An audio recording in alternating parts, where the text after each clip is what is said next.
Hello everyone, welcome to learner B. I am Shivani Chauhan. इस video में हम लोग देखेंगे महाभारत की कथा चैप्टर 20। तो देखते हैं मायावी सरोवर। इससे पहले कि हम लोग सारे चैप्टर्स सीख चुके हैं चैप्टर 19 तक। तो मायावी सरोवर, सरोवर होता है जहाँ पर पानी होता है, मायावी यानी कि मैजिकल, जादुई। पांडवों के वनवास की अवधि पूरी होने को ही थी। 12 बरस समाप्त होने में कुछ ही दिन रह गए थे।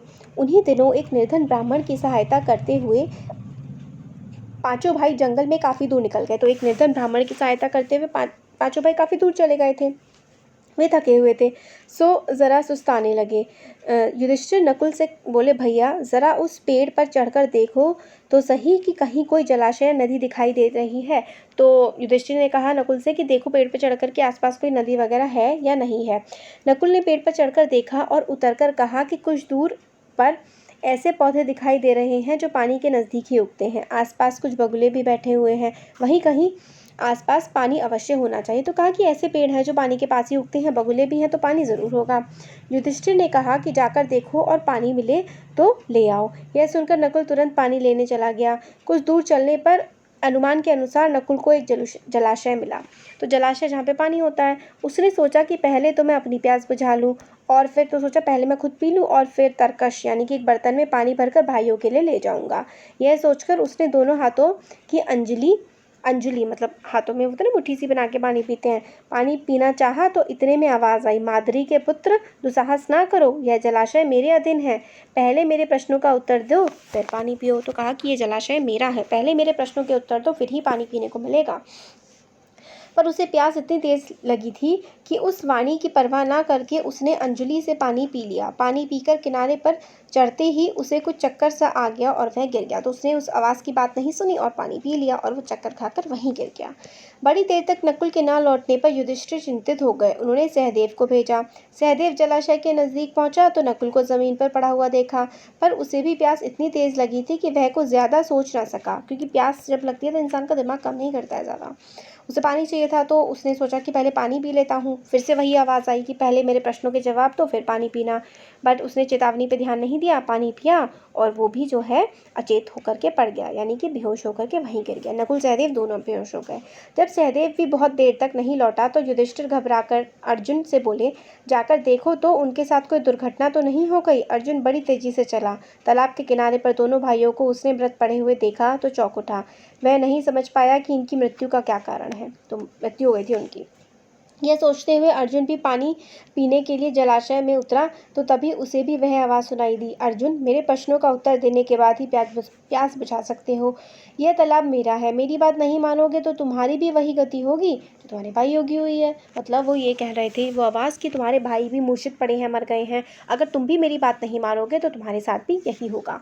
अर्जुन को ये बात सुन करके बड़ा गुस्सा आया। उसने बाण छोड़ने शुरू किए। जिधर से आवाज़ सुनाई दी उसी तरफ निशाना लगाकर वह तीर चलाता रहा, किंतु उन बाणों का कोई असर नहीं हुआ। तो मतलब वो जवाब तो नहीं दे रहा था बल्कि उसने तीर चलाने शुरू कर दिए। अपने बाणों को बेकार होता देख अर्जुन को की क्रोध की सीमा न रही। उसने सोचा पहले अपनी प्यास बुझा लूं फिर लड़ लिया जाए। यह सोचकर अर्जुन ने जलाशय में उतरकर पानी पी लिया और किनारे आते आते चारों खाने चित्त होकर गिर पड़ा। तो उसने भी बात नहीं मानी उस आवाज़ की और जो है वो गिर पड़ा।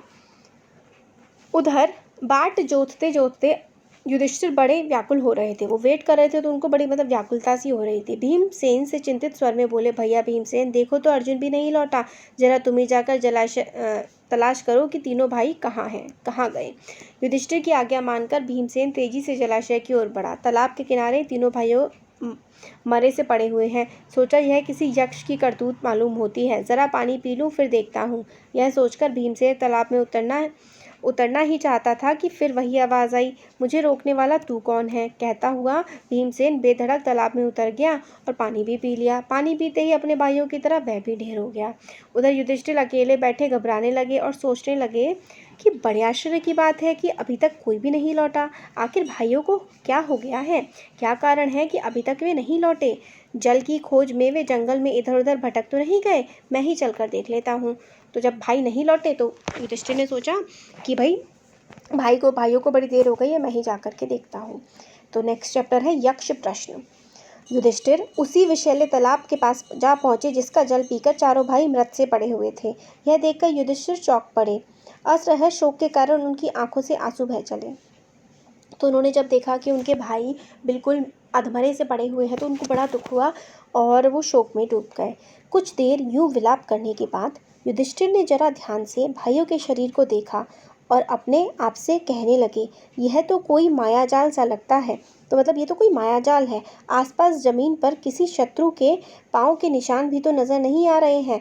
हो सकता है कि यह भी दुर्योधन का ही कोई षड्यंत्र हो। संभव है पानी में विष मिला हो। तो वो सोचने लगे कि पूरी पक्की बात है कि पानी में जहर हो सकता है मिला हुआ हो। सोचते सोचते युधिष्ठिर भी प्यास से प्रेरित होकर तालाब में उतरने लगे। इतने में वही वाणी आई। युधिष्ठिर ने ताड़ लिया कि यह कोई यक्ष बोल रहा है। उन्होंने बात मान ली और बोले, आप प्रश्न कर सकते हैं। तो उन्होंने कहा कि प्रश्न करने हैं तो आप कर लीजिए। यक्ष ने कई प्रश्न किए जिसके उत्तर युधिष्ठिर ने दिए। तो सबसे पहला प्रश्न है, मनुष्य का साथ कौन देता है? तो उत्तर है, धैर्य ही मनुष्य का साथ देता है। ये युधिष्ठिर इसका उत्तर देते हैं कि इंसान का हमेशा साथ कौन देता है? तो युधिष्ठिर कहते हैं धैर्य, सब्र जो है वही इंसान का साथ देता है। आगे पूछते हैं प्रश्न, कौन सा शास्त्र या कौन सी विद्या है जिसका अध्ययन करके मनुष्य बुद्धिमान बनता है? तो कौन सी ऐसी विद्या है जिसका पढ़ने के बाद इंसान इंटेलिजेंट या बुद्धिमान हो जाता है? तो उत्तर है, कोई भी शास्त्र ऐसा नहीं है। महान लोगों की संगति से ही मनुष्य बुद्धिमान बनता है। तो आप कुछ पढ़ करके बुद्धिमान नहीं बनते हैं, बल्कि महान लोगों के साथ रहकर आप महान बनते हैं। फिर प्रश्न है भूमि से। ये प्रश्न बहुत इंपॉर्टेंट है, आप इनको ध्यान से पढ़िए और हमेशा याद रखिए। नेक्स्ट प्रश्न है, भूमि से भारी चीज़ क्या है? भूमि से भी भारी क्या है? तो उत्तर है, संतान को कोख में धारण करने वाली माता भूमि से भी भारी होती है। तो जो संतान को अपनी कोख में धारण करती है माता, वो भूमि से भी ज़्यादा भारी होती है। नेक्स्ट प्रश्न है, आकाश से भी ऊंचा कौन होता है? तो आंसर आता है पिता। हवा से भी तेज चलने वाला कौन है? हवा से भी तेज कौन चलता है? हमारा मन सबसे तेज चलता है। घास से भी तुच्छ कौन सी चीज़ है? सबसे तुच्छ, सबसे छोटी चीज़ कौन सी है? वो है चिंता। नेक्स्ट है, विदेश जाने वालों का कौन साथी होता है? जो विदेश जाते हैं, दूसरे देशों में जाते हैं, उनका साथी कौन होता है? विद्या, नॉलेज उनका साथी होती है। घर ही में रहने वाली का कौन साथी होता है?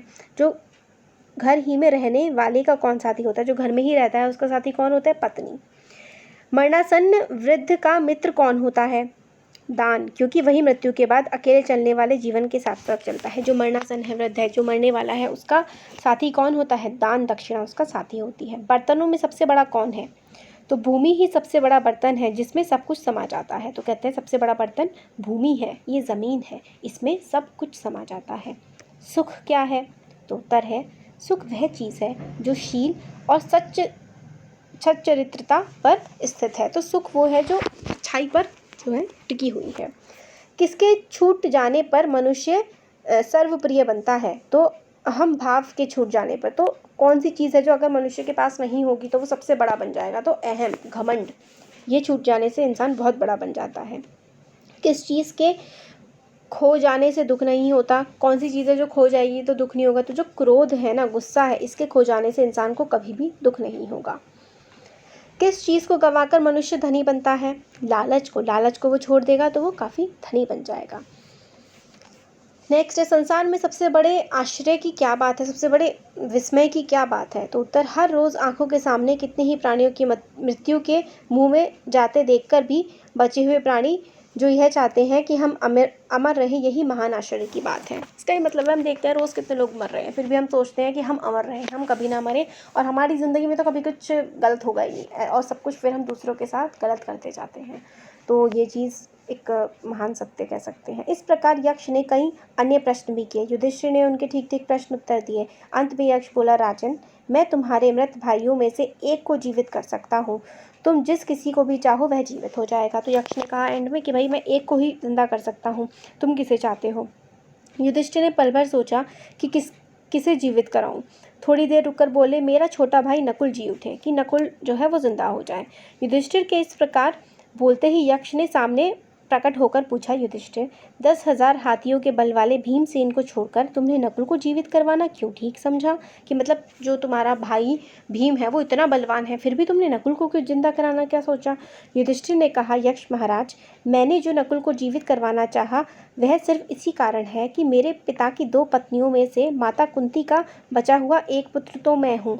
मैं चाहता हूँ कि माता माद्री का भी एक पुत्र जीवित हो उठे, जिससे हिसाब बराबर हो जाए। अतः आप कृपा करके नकुल को जीवित कर दें। तो कहते हैं कि नकुल को जीवित कर दें क्योंकि माता कुंती का पुत्र तो मैं हूँ, माता माद्री का भी एक जो है पुत्र वो जीवित रहना चाहिए। पक्षपात से रहित मेरे प्यारे पुत्र चारों ही भाई जी उठे, यक्ष ने वर दिया। तो यक्ष ने वर दिया कि भाई चारों के चारों भाई ही उठ जाएं।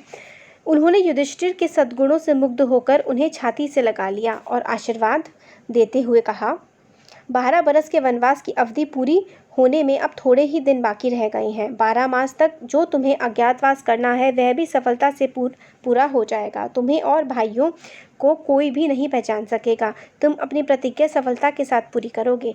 इतना कहकर धर्मदेव अंतर्ध्यान हो गए।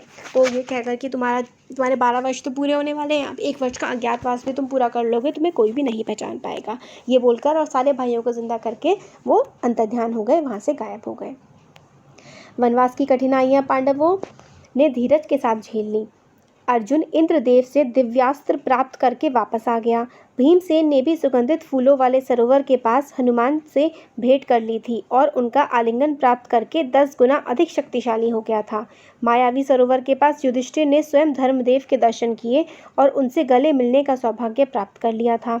वनवास की अवधि पूरी होने पर युधिष्ठिर ने ब्राह्मणों की अनुमति लेकर उन्हें और अपने परिवार के अन्य लोगों से कहा कि वे नगर को लौट जाएं।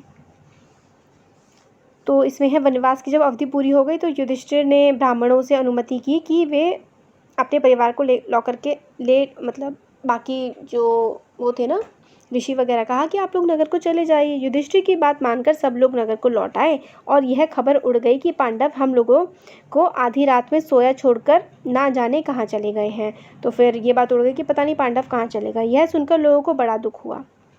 इधर पांडव वन में एक एकांत स्थान में बैठकर आगे के कार्यक्रम पर सोच विचार करने लगे। युधिष्ठिर ने अर्जुन से पूछा, अर्जुन बताओ कि यह 13वां वर्ष किस देश में किस तरह बिताया जाए।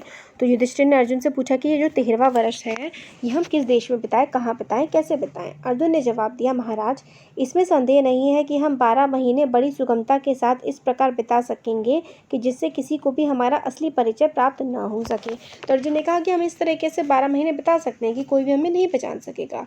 अच्छा होगा कि हम सब एक साथ ही रहें। कौरवों के देश के आसपास पांचाल, मत्स्य, वैदेह, बालिहा, दर्शान, शूरसेन, मगध आदि कितने ही देश हैं। इनमें से आप जिसे पसंद करें वहीं जाकर रह जाएंगे। तो जिसे आप पसंद करोगे वहीं रह लेंगे। यदि मुझसे पूछा जाए तो मैं कहूँगा कि मत्स्य देश में जाकर के रहना ठीक होगा।